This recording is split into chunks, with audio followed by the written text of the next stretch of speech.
What's up, Joe? AP, how are you, buddy? We're here. One of our favorite weeks.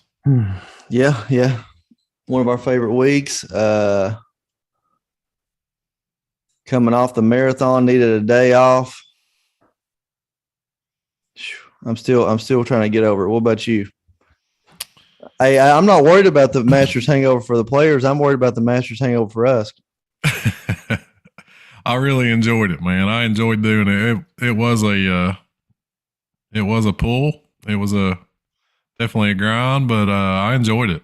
I wish the Masters outcome had been a little better for me personally, but really enjoyed doing the show. Enjoyed talking to all the great guys that joined us throughout the week last week. So it was great, man. But yeah, having last night off was pretty nice. But happy to be back this week for the Heritage. We love this event. We've historically done well.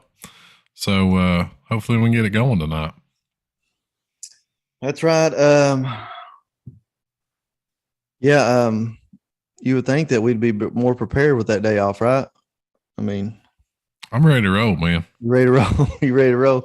All right, let's get right into it, babe. Welcome into another episode of the Turner Fantasy Golf Podcast. As always, I'm Andrew Petters. I'm here with my friend, my partner, Joe Nicely, lead golf editor at rotoballer.com. This is a big event for us. RBC Heritage, our probably the closest event in driving from where we live, and we've both vacationed in Hilton Head, South Carolina several times, and it's a beautiful place, beautiful golf course. I'm very excited this week. We don't have much to get into as far as history goes because as far as last week, because we did 8 episodes, by God. If you want to hear anything about the Masters, go check on the Twitter feed. We did 8 episodes. There's a library available to you. Yeah, exactly. So let's get right into Harpertown right away. Harpertown Golf Links in Hilton Head, South Carolina, just like I said, RBC Heritage. This is the I'll pull it up here. RBC Heritage. They've been playing this tournament since 1969. Arnold Palmer, the inaugural winner of the RBC Heritage. And I don't even. It's been played there the whole time, hasn't it, Joe? Yes, believe so. Yeah, golf tournament was established in 1969. And it's been played there every year. Used to be played on two of the courses over there, and then they changed it maybe back in 73. Bunch of former winners in the field this year. Webb Simpson, Stuart Sinks won it 3 times. There's tons here. CT Pan, he's probably playing this week. Is Satoshi playing? I haven't looked at the field all the way through yet. Satoshi down there? Got Kadira, got Wesley Bryan teeing it up, kind of a surprise winner. A lot of former winners playing this week. A lot of players have had really good course history here playing this week. We've seen a lot of repeat winners in this event. I believe 10 different players have won this event 2 times or more. So guys that play well at Harpertown tend to repeatedly play well there. Yes. So I mentioned off air, I think, about the Masters hangover. Not worried about the Masters hangover. I think I read somewhere like 7 out of the last 9 winners played in the Masters the previous week. So let's just go ahead and get that out of the way. Hilton Head or Harpertown Golf Links, par 7, almost 7,200 yards, par 71. Greens will be pretty quick. Right around tour average, 11.5. POA, greens, ryegrass, tees, ryegrass, fairways, ryegrass, rough, all overseeded.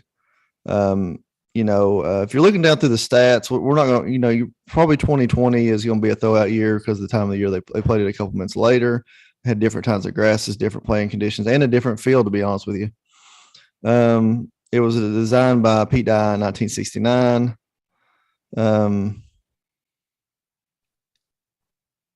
So there's some new tees that were used in 2020, and they're still used today, 2, 5, and 17. All righty. Not really much. Let's go ahead and say this. I'll put out there on Twitter, top 5 tournament of the year, in our opinion. Anybody, 90% of the field probably has a chance to win. The style of this golf course brings everybody in. And Joe, Dab, you can dial in a little bit about the golf course real quick. Yeah, a couple things you touched on. I think it's Bermuda greens with POA overseed. AP. I don't think it's pure POA. I think it's Bermuda with the POA overseed. But yeah, you mentioned one of the key things you mentioned, man. Peat dye design. Something we're very familiar with. If you're grinding PGA DFS every week, we've seen a couple of dye courses recently. TPC Sawgrass, Austin Country Club, where the match play was held, out at the Amex, the stadium course out there. So, Pete Dye, very, very prevalent architect on the PGA Tour schedule. We see a lot of his courses. So that's something that you can dive into if you kind of want to look for some crossover success on that. But yeah, man, you mentioned the Harpertown Golf Links specifically. Pretty much brings the entire field into play. One of the very few events on the year, AP, where I'm giving basically no weight to driving distance, very little weight to strokes gained off the tee overall. You would think with a tight layout, it's going to be important to hit fairways, but man, these guys are going to be clubbing down off most of these tees. It's all about position, more so than fear of any type of rough or anything like that. But the way this course is laid out, you can be in a bad spot and be stuck behind a tree, or have a bad angle into the green. And speaking of the greens, they are tiny. Only Pebble Beach has smaller greens on average. So these are basically the smallest we see outside of Pebble Beach all year. And for that reason, I'm looking for ball striking, strokes gained approach, of course, very important. Proximity, a lot of 175 to 200 yard approach shots this week. And something I don't normally give a lot of weight to, but I will this week, that's strokes gained around the green. Because, even guys that are playing well because of these green sizes are going to be missing a little bit this week. So I'm looking for guys that can get it up and down okay. But yeah, man, a really interesting course. One of my favorites. I know it's one of yours, Andrew. So really looking forward to this event, man. It's a great field. We're coming off the Masters, but the Heritage just continually putting together really strong fields year after year, maybe even getting better every year. So I believe we got 5 of the world's top 10 playing this week. So really excited to get into this. Going to be a good one. Yeah. This exciting. Like I said, a lot of people can win this thing, and that's what's exciting about it. And you're going to be able to build some rosters. There's going to be guys there. Okay, let's go back a little bit. There's going to be some guys miss the cut this week that you're going to be like, what the heck? This guy's supposed to be, top 10 in the world. How's he miss a cut here at this event? And that's because this course draws everybody in. One thing we can say off the tee, accuracy is important. Not only accuracy is important, it's going to go to the part of the fairway where, you have to be, say, this part of the fairway on this hole to have a shot into the green, and also, Joe, these 2 par 5s, you've got to birdie them. You got to birdie them. And par 3 scoring is going to be important. I think all 3 of them are around 180 to 210. They're going to play. You might get one of them that they bring down to about 165 one day. But other than that, it's going to be 180 they're all fairly long. I think one, like you said, 180 plus, pretty tough par 3s. Have to take advantage. I think there's 3 par 5s, par 71s, 3 par 5s. Got to take advantage of those. But a bunch of par 4s, man. And as you mentioned, that position off the tee is so key this week in order to have a clean approach shot. Yeah. So there's going to be guys that, I remember when we first got into DFS, I stacked up Snedeker and Jason Day one year. And I believe, I stacked him up in every lineup. And as Jason Day come off his 2015 year, I think. And, he was far and away the best player in the field and missed the cut, man. I think he just come off like a top 10 finish to the Masters, come in and miss the cut. I'm like, what's going on? And, that's before I, dove into any kind of statistics or anything like that. Just basically shot from the hip on everything. And man, Patrick Cantlay missed the cut. This golf course, you would think would be perfect for Patrick Cantlay. Missed the cut, last year. So I'm looking forward to this event for a lot of reasons. We can dive into heavy stats on this one. And I feel like this term is somewhat, I'm not going to say 100% predictable, but there's definitely you can find some value in a lot of players down here in the bottom. I'll say that going into it. So before we get in the DFS slate, Joe, let's talk about rotoballer.com, which I believe is the best place in the world for your daily fantasy needs. Just so luckily we got Joe Nicely here, lead golf editor over the whole entire department. Joe, tell us what we got going on at rotoballer.com. Yeah, man. We had a great week last week for the Masters. So hoped y'all came checked us out last week. Want to encourage you to keep visiting throughout the year. We're going to be rolling through the Tour Championship. Steady stream of content every single week.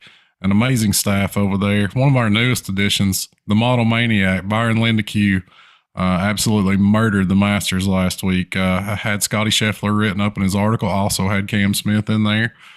So you can check out his new betting article, Breaking 100. That's actually up free every week over at rotoballer.com. If you want to dive a little deeper, get access to our lineup optimizer, our PGA DFS research station, which has ownership projections and strokes gained statistics, tons of other things.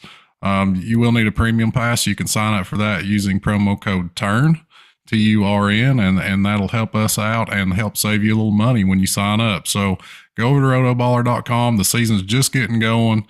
We got a long way to go. A lot of money left to win this year. That's right. That's right. Like I said, rotoballer.com, best place in the world for your daily fantasy needs. When you're signing up for that premium package, use the promo code TURN for save a little money, save you 10%. Like you said, our boy Byron, the Model Maniac, crushed it last week, and I just want to say, and for his sake, you crushed his last name on the pronunciation right there. Good job, Joe. This week, Joe, before we get into the full-blown slate, what are you carrying forward from last week into this week without looking at pricing? Before pricing ever comes out, what are you looking at? I'm looking at motivations, or just for instance, Shane Lowry had a really good week last week. Cameron Smith also had a really good week last week. I feel like Shane Lowry's coming into this week in a better spot than Cam Smith, even though they both finished well at the Masters. We know what happened to Cam Smith down the stretch on Sunday. So, in a situation like that, you feel like maybe there's a little bit of hangover there. Whereas Lowry kind of ended on a high note. You can kind of look and see, are guys coming out of the week in a positive fashion? Or are they coming out struggling? Or are they looking for something to prove? So, some people might want to completely throw the Masters, what happened last week, completely out the window. And while I'm not, 100% opposed to that, I don't want to give a ton of weight to it. I will be considering it a little bit, for guys in certain spots, maybe that have had a noteworthy week last week. So is there any statistics out of the blue that you're going to be favoring more? I'll say, we know we've already mentioned the key statistics that you're looking at when you're breaking down players. Is there anyone, okay, for instance, bogey avoidance is going to be pretty important this week. Is the shots gain approach, or maybe proximity 125, 150? Strokes gain off the tee. What are you honing in as your key stat? I feel like there's one or two stats every week that we're going to key on. What's that one or two stats you're going to key on this week? A couple things. My highlights: strokes gained approach, obviously always very important. With the size of these greens, I think it's extremely important this week. And because of that green size, you can even dive into proximity, which is how close these guys are hitting it to the flag. Key yardage there, I'm looking at 150 to 175, and even up to 200, because you mentioned a lot of the par threes are pretty lengthy this week. So really 150 to 200 yards, looking at proximity in that area. And as I mentioned earlier, something I'm giving a little weight to that I very rarely do, that's strokes gained around the green. Because these greens are so small, these guys are going to be missing. We've seen some former winners that have very good short games. So that's something I'm going to be giving a lot of weight to in comparison to usual. And then kind of what I'm not going to be weighing is driving distance at all, AP, which is pretty rare for me. But that's something I'm just completely kind of tossing out the window this week. Has very little relevance at this golf course. All right, Joe. Appreciate that. Let's dive right into the slate now. 10K and above. Cantlay, Morikawa, DJ, Cam Smith, JT. I've got a couple of guys here that I like, and I'll just go ahead and tell you who they are right now. Love DJ on this golf course. He's not had the greatest finishes overall, but I feel like he's definitely a guaranteed top 20, maybe even a guaranteed. I mean, like mortgage top 10, maybe possibly. I'm looking in that range, but I will say DJ, love him on this golf course. It's the type of golf course he grew up on, and the style of golf that he grew up on. We know his ball striking is elite. So I see him playing well this week, and hasn't played a lot of times here, honestly. And secondly, love Colin Morikawa this week.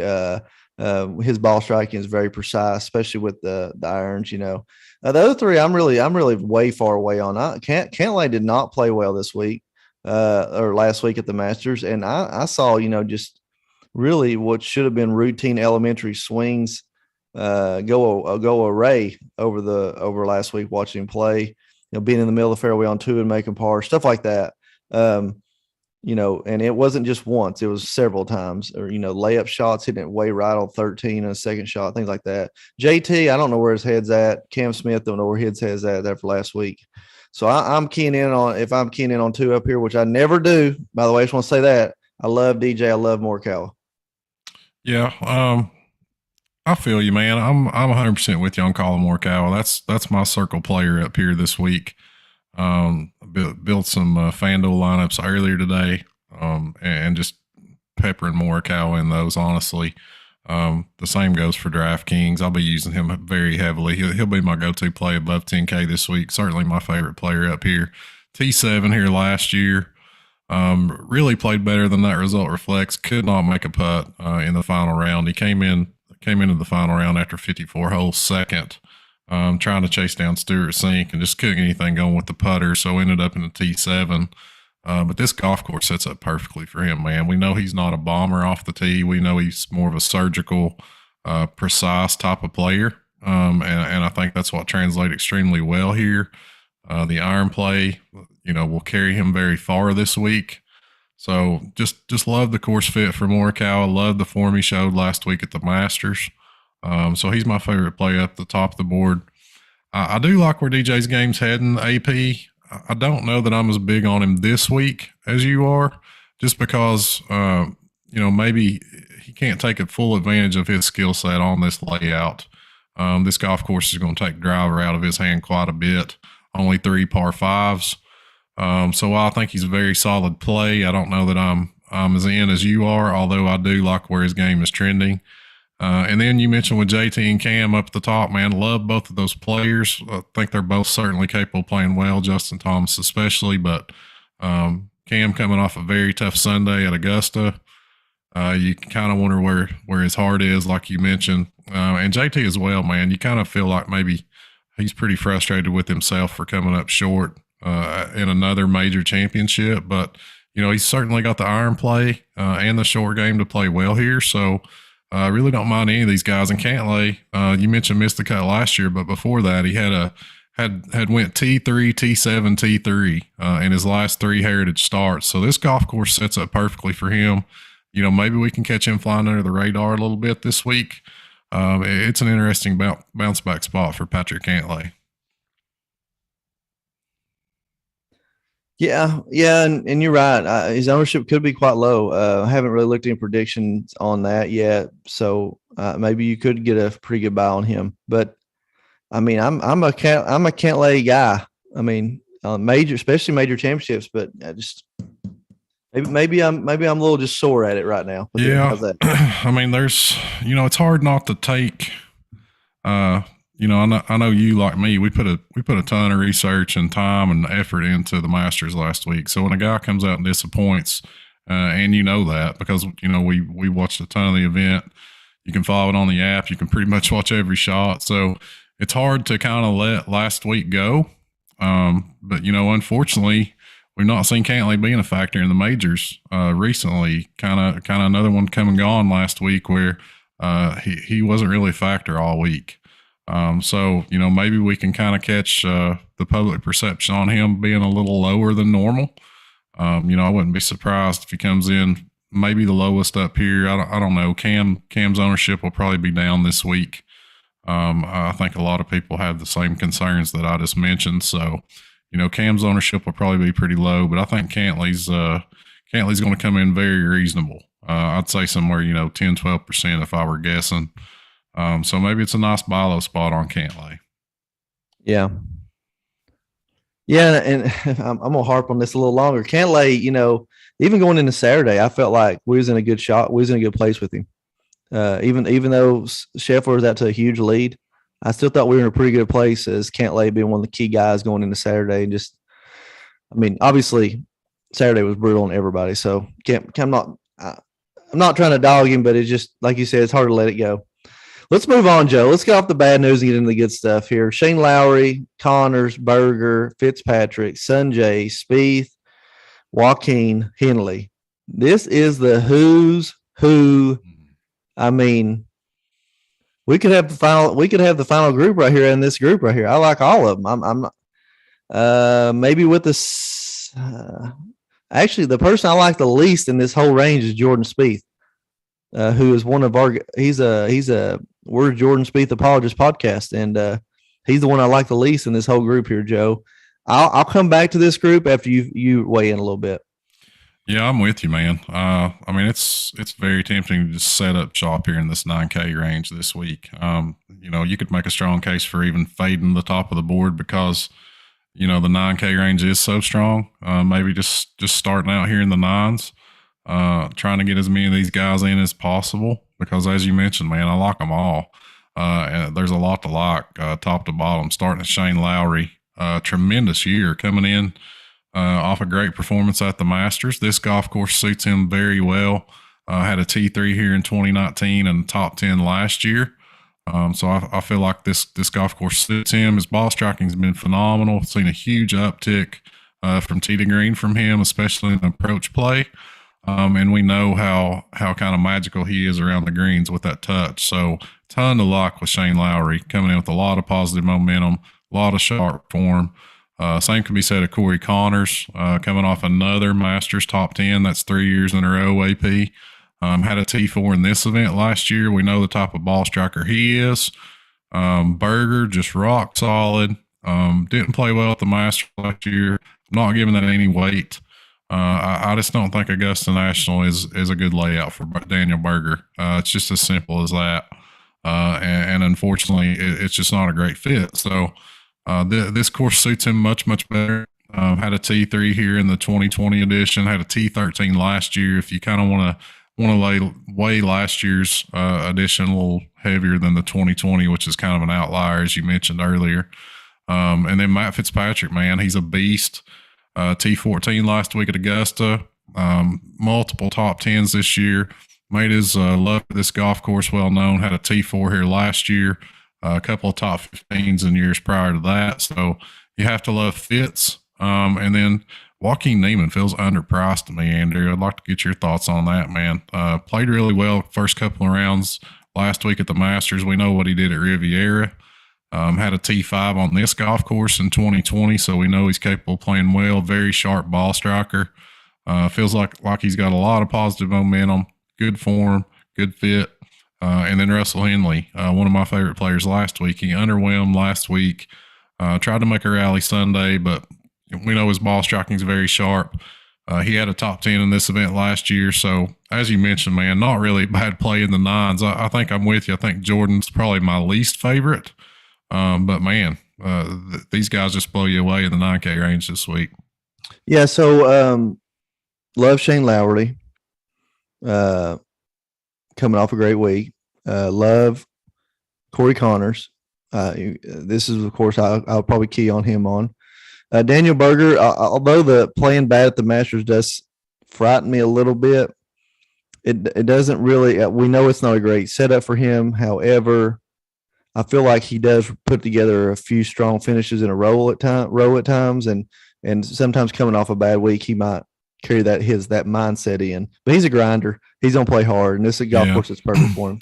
And I like this length for him too, Andrew. Just a little bit over 7,100 yards. It's much more manageable for him. Kind of suits his strengths a lot better. So yeah, I could definitely see Daniel Berger bounce back week this week. Yeah. Fitzpatrick, we love him here. I mean, let's be honest, he's probably going to be the highest owned player in the field, probably, even though he's 9,500. Likely will be up there, I imagine. The course history is great. Kind of his love for this course is kind of well known. So he'll be the most popular player, but I certainly think he'll be up there among one of the most popular players, especially in this price range. Yeah, I don't know if you remember. I think it was last year he was the highest owned player, and he shot like over par in the opening round. Everybody was going berserk, and then he shot 9 under in the second round to make the cut or something. Mm-hmm. That was wild. I'm a big Sanjay M guy. I honestly understand that he's one of the top 5 most well-rounded players on tour, we could say. But be honest with you, his 125, 150 proximity is probably the weakest part of his game. Great chipper of the ball, great putter of the ball, great driver of the ball, great long irons. Very, very good bogey avoidance. Probably one of the best in the field. But his proximity, and you're going to hit those wedges in there. I mean, multiple wedges in there inside of 10 feet to contend this week. So I'm going to actually slide him down the rankings here in this group for me. But I like I said, I'm fading Spieth this week. Too many possibilities, too many opportunities for big numbers for him, in my opinion.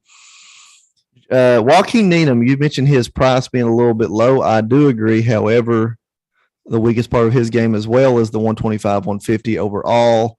But we know all the rest of his game is rock solid. And I think one huge advantage he has is playing dry tracks, low ball hitter tracks, and I'm not sure we're going to get that this week there. Sea level, going to have some rain. I do agree with his ball fly will keep it out of the wind, but that low ball hitting with the maybe some wet fairways might not be great for him this week. And his proximity numbers on the 125, 150 kind of scare me. That's the only thing about that. And I think I would rather have the top 4 in this 9K range. And also this guy, Russell Henley, who you talk about a lot on a lot of different places. Strokes gained off the tee is one of his weakest things that we've got keyed this week. However, that's going to be important, but most of those statistics are drawn off with the driver, right? So we can discount that a little bit. And his proximity numbers are unbelievable. His ball striking is unbelievable. Approach is unbelievable. He's gonna have a lot of opportunities. If he can just roll the putter, what we say, second best iron player in the field. Can we say that? Yeah, he certainly up there. Maybe behind Morikawa and JT. Yeah. Just pure iron play. But yeah, he's definitely top 5 in the field. Throwing the statistics out the window, just passing the eye test. He's a top 5 in the field iron player for me. And Bermuda is his best surface. Had a top 10 here last year. So yeah, man. I mean, like you said, it doesn't take much to talk me into playing Russell Henley. Yeah. So and moving on this 8K range, Joe. Well, let me just say this: my favorite guy in that slot is going to be Lowry and Connors. And I love Fitzpatrick and Berger. Berger scares me just a little bit. Fitzpatrick's ownership obviously he's going to be very chalky. So yeah, I could see you start your lineup with Lowry, Connors, and I'd have no issues with that. You're building your own lineup there. 8K range, this guy right here, proximity, he 125, 150 is amazing. Webb Simpson, former winner here. Now he did win in 2020 is the only issue. Horschel, Hatton, Varner, Siwoo, Alex Norum, Tommy Fleetwood, Kevin Kisner, Chris Kirk. Now, there's a lot to like in this range just on the surface, Joe, but there's a lot of question marks, I believe, too.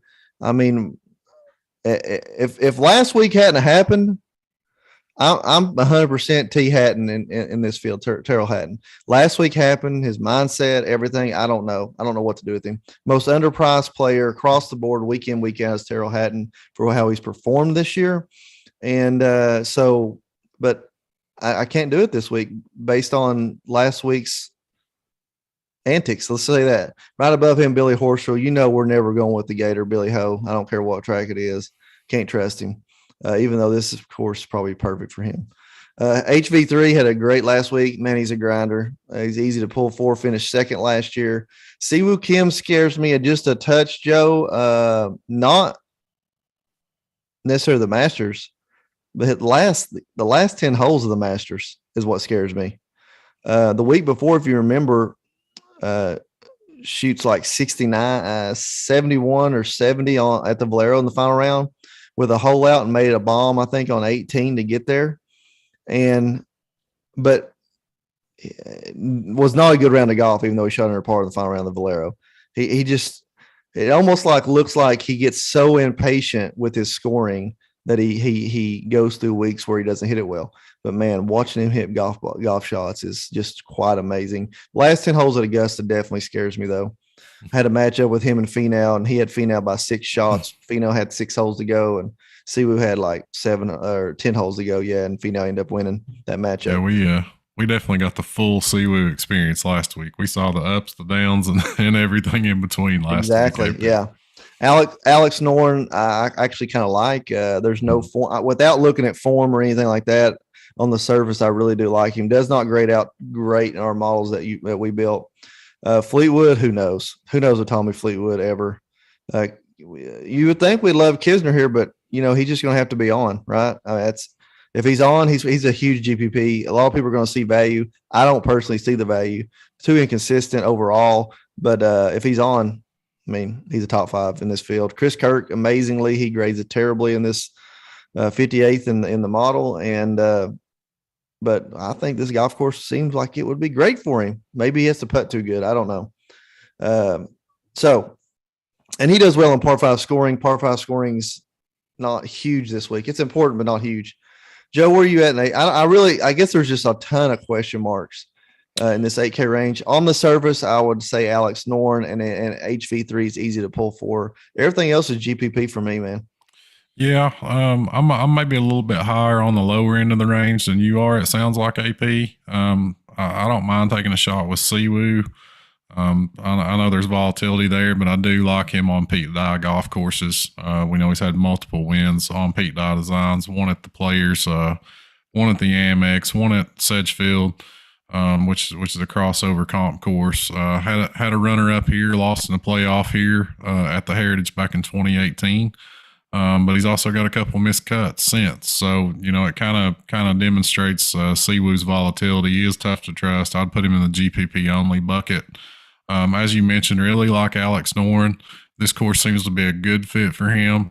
Had top 28s in each of his last 3 starts in the Heritage, and we've got some really solid form. He comes into the week looking really well. Had a T12 back at the Valspar. Put forth a nice effort at the match play, didn't advance, but looked really solid. Borderline top 25 at the Players, and he had a really good floor to swing. So I like where we are with Alex Noren's fit and his form. Tommy Fleetwood's a player I'm higher on than probably most will be, just because I feel like he's very quietly kind of rounding back into form. He's put together some really nice starts lately. Looked solid after kind of a tough first round in the Masters last week. Bounced back for a nice finish. Had a T14. Top 25 at the Players. Top 25 at the Valspar. Top 20 at the Honda. So I think we can look at Tommy Fleetwood as maybe kind of something as a sleeper play. I don't know where the ownership's going to shake out, but I feel like a lot of people, as you mentioned, are going to gravitate towards a Kevin Kisner here. So Noren and Tommy Fleetwood might end up being pivots to a certain extent from Kiz. But this is a Kiz track, man. We know that short layouts are where we want to target him and a handful of other guys we'll talk about. So we know he kind of circles this one on the calendar. You have to figure he didn't feel like he had much of a chance last week at Augusta, but he certainly feels like he has a chance on this golf course. So I like the lower end of the board here in the 8s AP. Noren, Fleetwood, Kisner, and even Chris Kirk. Don't mind taking a stab with. He's a guy we play a lot, that we talk about a lot on this show. Kind of underperformed a little bit at Valero, but had a really nice Florida swing and had a T7 this event last year. So he's certainly capable of playing well here. Yeah, I guess just the question mark scares me about the 8K range, and as we get into the 7K range here in just a second, I'll explain why this scares me so much. I'm happy, Joe, if we bypass 10K and above. Let's just scratch that. Even though there's a lot to like up there, don't get me wrong. I mean, Colin Morikawa, second best player in the world, greatest iron player we've seen since Tiger Woods. Let's just skip that part. Let's move down the 9K range. Let's go down from, if you take Shane Lowry all the way even down to Webb Simpson, you throw two of those guys in there that we like. Then you skip past the 8K range, and this is where we're getting juicy. We got Maverick McNeely, Kokrak, Kuchar, Harmon leading off the 7K range. Monsters here, in my opinion. Monsters. Yep. I mean, I like these five up into the 8K range, even if I had to pay up for them. I dislike where Matt Kuchar's game is overall. We know that his best days are behind him, but however, this is his track. Let's be honest. He played well at Valero, which is one of his tracks, by the way. This is another one of his tracks. He seems to play well here. We love Kokrak here. We love Maverick McNeely overall. He's a future star. Kevin Na, I don't know what to say, but Kevin Na. Brian Harmon, same thing. They seem to pop up at this event. Let me throw another one into that mix, AP. Maybe the most grossly underpriced player on the slate this week, in my opinion. Adam Hadwin at 7,600. I would toss him in there. The course history isn't great, but we love to play Adam Hadwin, man. He's coming in off 3 straight top 10s. Wasn't in action last week, so maybe he's been a little bit out of sight, out of mind, but I was extremely surprised to see this $7,600 price tag on Hadwin. So I feel like he's the best value on the slate this week. Certainly we'll have a lot of him. I expect he'll be popular, but he's a great way to kind of save some salary this week. And yeah, man, you mentioned the top of the 7K range. I'm in. Love Mav, had a T4 here last year, played really well this year. You mentioned Cooch. He's trending in the right direction, had a runner up at Valero. Good start at Valspar. He's made the cut here 17 years in a row, Andrew Poor. That's doing it, man. Got a win on his Harpertown resume. I may even play a little Kevin Na this week. I'm feeling frisky. I'm feeling frisky at the top of the 7K range this week, baby. I might even get a little Kevin Na in my life this week. This is a type of track where you can play well, man. I kind of always throw Kevin Na, Brian Harmon, Kevin Kisner, these guys. I kind of toss them in a bucket, whether it's fair or not. That I want to play them on short golf courses. That's really the only time I'm going to consider them very seriously. So this is a week where you can do that. But yeah, man, really love this 7K range. I mean, I'll toss out Tom Hoge and Kevin Streelman, two other guys that I really, really like in the mid 7K range. Hoagie's playing great golf this year, handled himself really well last week in his Masters debut, I thought. And Kevin Streelman has played extremely well on this golf course as of late. Has a T7 and a T6 here since 2018. Coming in rock solid form, had a great Florida swing, looked good in Texas. So I'm also cool with Kevin Streelman this week. Yeah, I mean, Joe, and as you continue on down, I mean, Ian Poulter, he's a beast for this course. Luke Wist, maybe never finishes strong, but plays this golf course pretty well at times. I mean, we're still green lighting JJ Spawn until he shows us something else. A little worried about Russell Knox's overall putting, but he's having a great year. He's got his ball striking back on track, and Stuart Sink, 3-time winner, didn't have his best stuff this week. I really liked him at Augusta with the conditions the way they were going to be, because I thought it was bring him more up. If he could hang around par, thought it would take him on up the leaderboard, but Stimp pulled through. I mean, Lucas Glover, another guy that you hate, he played great at Augusta, man. He played unbelievable there. Charles Howell the third, he'll probably finish like 17th and cash another huge check again. The 7K range is unbelievable. That's why I'm fine. There's honestly less question marks in the 7K than there is the 8 for me. How's that? I could still see a bunch of top 10 guys here. I think I saw a crazy stat. Kevin Na, I believe, Joe, that he was number 1 in strokes gain approach or strokes gain ball striking, maybe. No, strokes gain approach on Sunday. That blew my mind. I could not believe that, for the day at Augusta. That'll bring the racer out for Joe Nicely to play him in a tournament, right? Man, I don't like the dude. I don't like playing the dude. But I'll even admit the guy's impressive when he's on, and we know he can win. Man, Kevin Na's a proven winner on the PGA Tour. So to see him there at 7,800, it's one of those weeks I'll have to at least consider him this week. I'm never going to count on Kevin Na, never going to rely on Kevin Na, but I'll have some exposure this week. But yeah, you mentioned the bottom of the sevens also, extremely attractive. Russell Knox, his recent results don't really do justice to his form. That's probably the case with his recent heritage record as well. He's missed his last several cuts here, but prior to that, it actually played well on this golf course. So I think you can give Knoxy a look down there. You mentioned Charles Howell III, another kind of go-to salary saver for me this week. The dude's just solid. You can question the upside, but he had a not really nice outing at Valero. Had a T4 there. Has played good golf as of late. Knows how to play this golf course. Had a T18 here last year, an extensive course history. We know how long Charles Howell III's been around, so I like going there. Lot to like, man. As you mentioned, this 7K range is just kind of jam packed full of options. So you can go anywhere you want to go in this range this week and feel pretty good about it. So yeah, now Joe, moving on to the 6K range, Joe.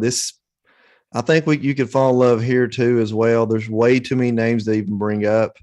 So let's just keep it to a few. But I could see myself falling in love down here and playing several, really liking a lot of guys here. I'll throw a name out there for one. I like Brendan Todd on this track. The distance is going to help him out. We know his iron play is fantastic at times when he's on. He's a great GPP move. Snecker seemed to get something right there to Valero. I'm not sure if really just a full-blown green light him, but at 6,800, he's worth that sprinkle a little bit there in the GPP. You move on down. I believe Matthew Neesmith is going to be very, very heavily owned at 6,600 down here. Nate Lashley is a great GPP move. He can really get it going from time to time.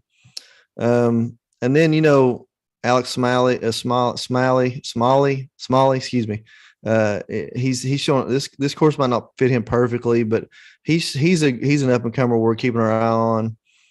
And then, even more on down, interested to see Henrik Stinson this week. He played pretty well at Valero. I wonder if that was just a one-off or if he's really got his game, if he's really diving back in and playing a lot. Interested to see this week how he does. And there's more and more names you could go down to. Andrew Putnam. There's your boy from this area, former winner Wesley Bryan's way down here at 6,100. Then there's some of the younger guys down here. The guy from Chattanooga, Yeager's down here. Ryan Brim, the guy just won down in to keep his cards down here. Ben Martin, who was right there a couple weeks ago, is down here. Tyler Duncan.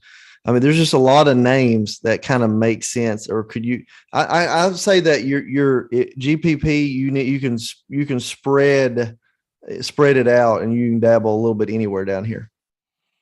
Yeah, I would fully agree with that, man. Especially when you look at some of the past winners of this event, Andrew. You're talking to Wesley Bryan, you're talking to CT Pan, a Satoshi Kodaira.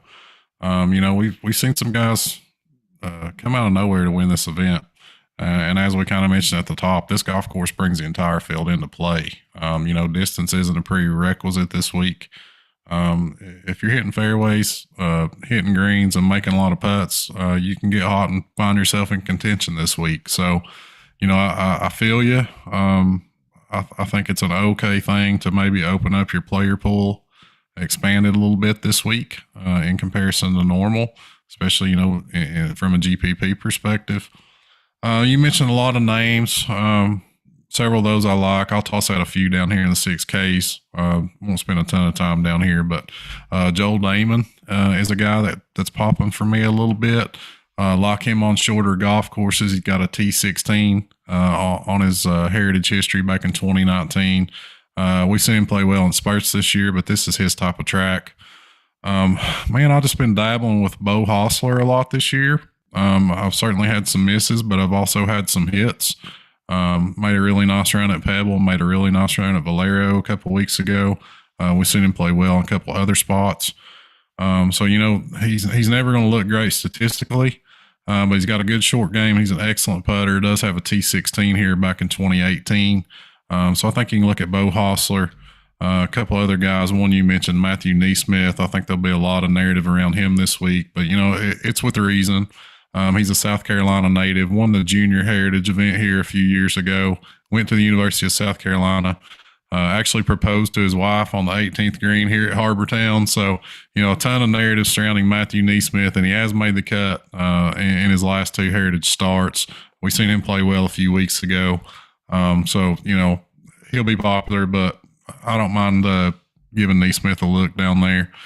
Henrik Stinson, a guy you mentioned, is interesting. Went on the Approach podcast with our boy Rob G and Drew a couple weeks ago before Valero, and Rob really liked Stinson that week, and he played well.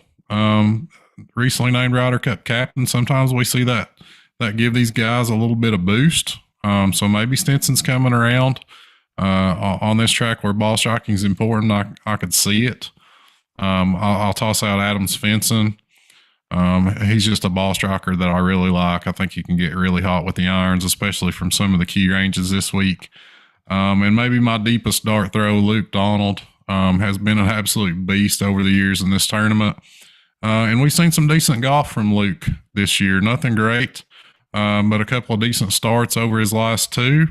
And with distance basically playing no bearing this week, I'm willing to give him a look at 6,300. Same goes for Wesley Brown, former winner here. Yeah. So Joe, and sum it all up, we'll close the show with the normal heart and dart. Where are you throwing the dart at this week, Joe? Like I said, man, I think you can legitimately go all the way down to like a Luke Donald or a Wesley Brown. So if we're throwing a dart, give me one of those guys this week. I think it's the type of event where you can do that, where basically every player in the field has a legit shot to compete. Nobody's discounted because of distance. So, give me the Luke Donald, Wesley Brown 1-2 combo down there, baby. Gotcha. I'm gonna throw out a name here. Let's go with down in the 6K range. Guy's been playing pretty decent this year. Let's go with Doug Gim. Doug Gim, 6,900. Okay. I don't see him winning this thing, but I can see him hitting it well enough to top 10 this thing. I know we didn't really mention to him on the rundown, but I really like his game here. A lot of guys like, honestly, down here below. Yeah. I mean, anybody below 8,000s, I like a lot of them. So with my heart this week, Joe, I honestly believe Morikawa carries into this week and wins this thing.